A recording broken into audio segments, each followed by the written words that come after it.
So, I mentioned in the communists, the leftists, wherever they go, throughout planet Earth, they lie about what they want to do.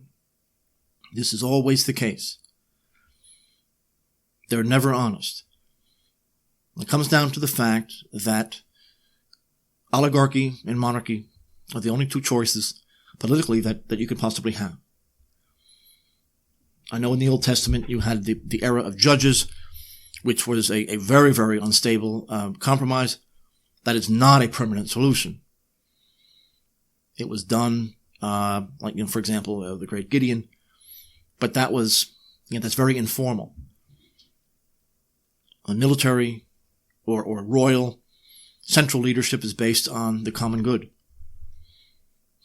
It doesn't matter what the central force is, so long as it's based on some traditional authority. And the monarch is the obvious, candidate for that. And then, of course, the opposite is liberal democracy, Marxist socialism, and that is the rule of the wealthy. A republic, as a form of government, working on a paper on the Anti-Federalists, my favorite American topic, because, the American founding fathers were at war with each other. The American founding fathers were not a unified group. You can't talk about them as a unified group. It's a sign of illiteracy to talk about them as a unified group, unless, of course, you're talking about the Federalists. Well, the Federalists were, generally speaking, oligarchs.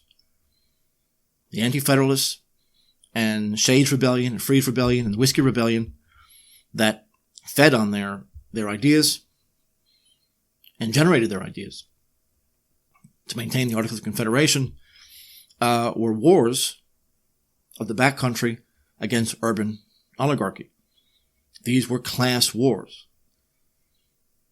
The left, bizarrely, has tried to claim these rebellions as their own. Again, this is something that leftists do. They're very, very dishonest in that respect. There's nothing liberal about Shays' Rebellion, just like there's nothing Bolshevik about Pugachev. The left always lies about their agenda. They can't come out and say, no oligarch can come out and say, I'm a rich guy, I'm going to plunder you, and so just shut up and let me do it. No, they have to create a party, a movement, write a constitution, say how wonderful they are, and use all kinds of universal phrases. Human rights and equality and the rule of law. Rule of law is one of my favorite stupid phrases. Rule of whose law? Who passes it? Who does it benefit? Rule of law. Well, the October Revolution is one of these things. Remember, there's two revolutions here. 1917, February and October. Simply put, February was the removal of Tsar Nicholas, and October is the slow, the takeover of the government buildings in St. Petersburg by the Bolsheviks. And you really have, I've termed 4 leftist revolutions of the early 20th century in Russia. The first is the failed revolution of 1905. The second is February. The third is October. And the fourth is the murder of Tsar Nicholas. You might want to mention, maybe if there's a fifth in the 19th century, the Sembras Revolt, but that didn't go anywhere and that lasted a very short time. But all of those had one thing in common. That it was a means whereby oligarchy was able to take power.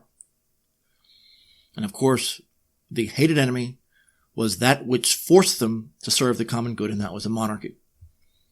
Central landed authority based on religious tradition.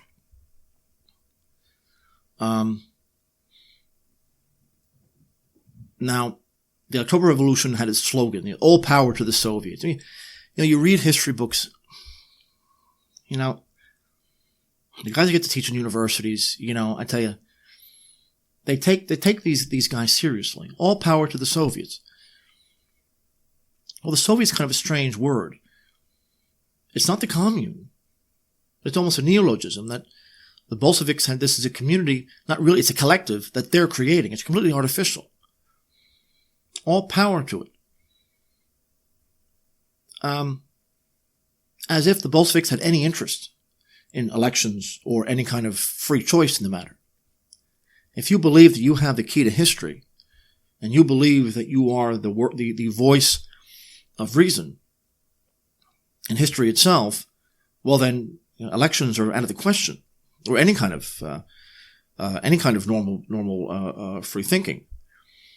These councils were not organic; they were top-down, artificial creations of the Bolshevik Party.